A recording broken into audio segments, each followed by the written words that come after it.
at Nickel City Wrestling's Summer Slugfest. And with me right now, Blue Collar Bruce Davis. How are you, sir? Tired. Yeah. Colin Delaney. He's a workhorse, dude. He goes. He can go and he can go and he can go. Man, but tonight is a bittersweet night for you. Yep. Bittersweet. Go ahead and fill us in. Well, I started in 2007 working for OSPW. That's who I started with. They treated me really well, got me in, got me started. But as of tonight, I had to officially announce my retirement. I have some medical issues between arthritis in my neck and in my hip. They're telling me that I could possibly get paralyzed, and within the next 5 years, have to have hip replacement surgery. So it's a little bittersweet. Just happened to be on my 50th birthday, so.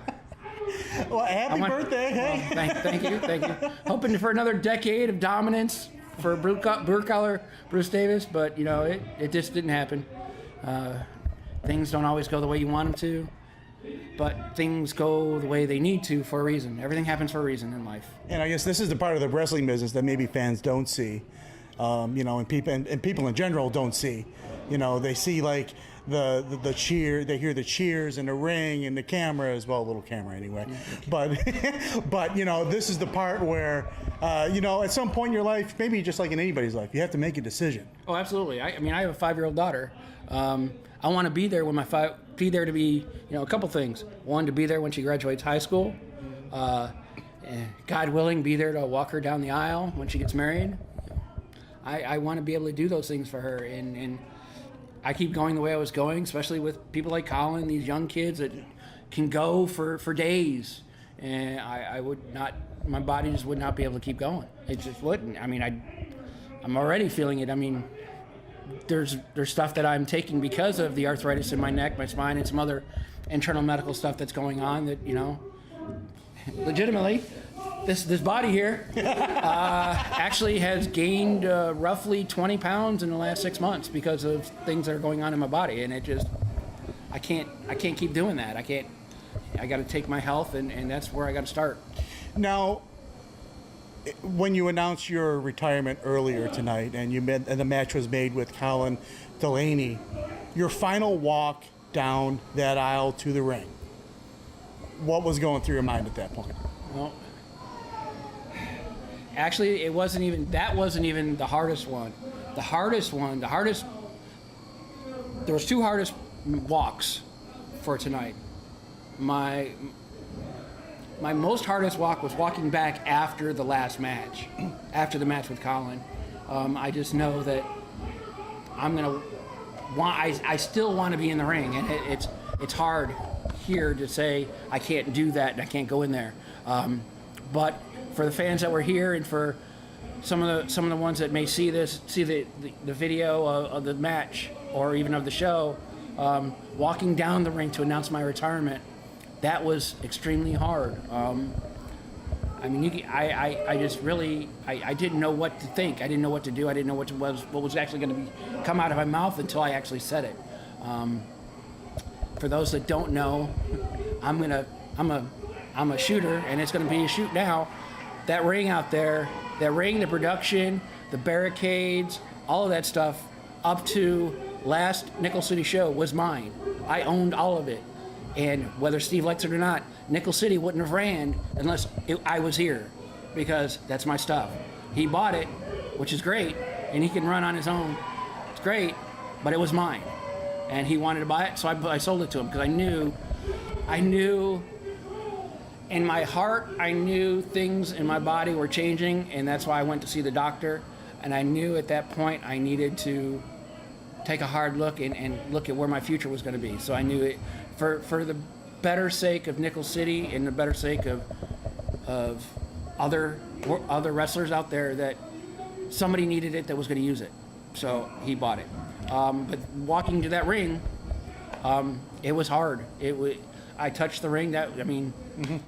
I thought that was going to be the last time I actually was able to touch that canvas. It's been my canvas for years, yeah, almost a decade. Yeah. because I that was my ring in OSPW. I owned that ring. I bought that ring from High Spots back in the day. I bought it right from Randall Brown from High Spots. So it was it. I loved it.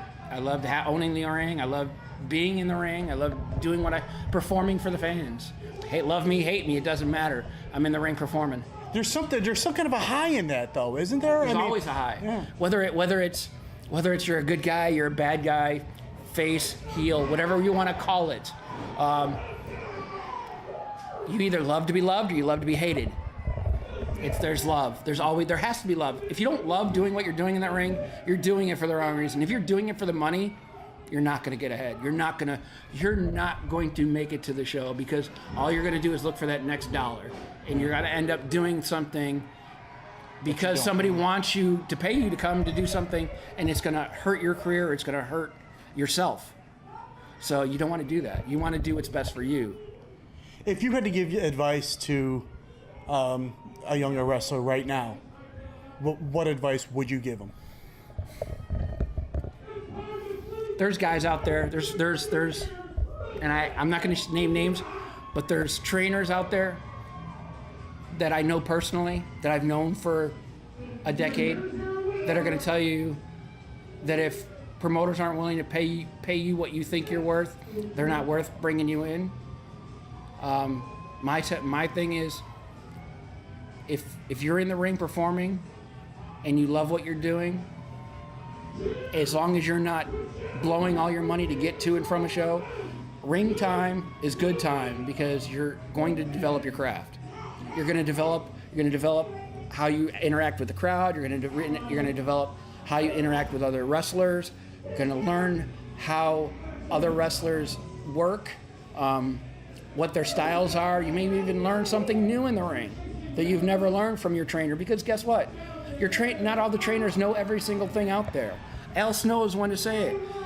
He doesn't know everything out there, but he knows his gimmick, and he knows how to get people to the next level. That's great. Mm-hmm. But you have to always be willing to learn and willing to develop. Right. Well, I gotta tell you, as a lifelong wrestling fan and watching you over the upcoming months, it's been more than a pleasure. And from everybody, from all the wrestling fans out there, best of luck to you. Thank you, sir. Appreciate it.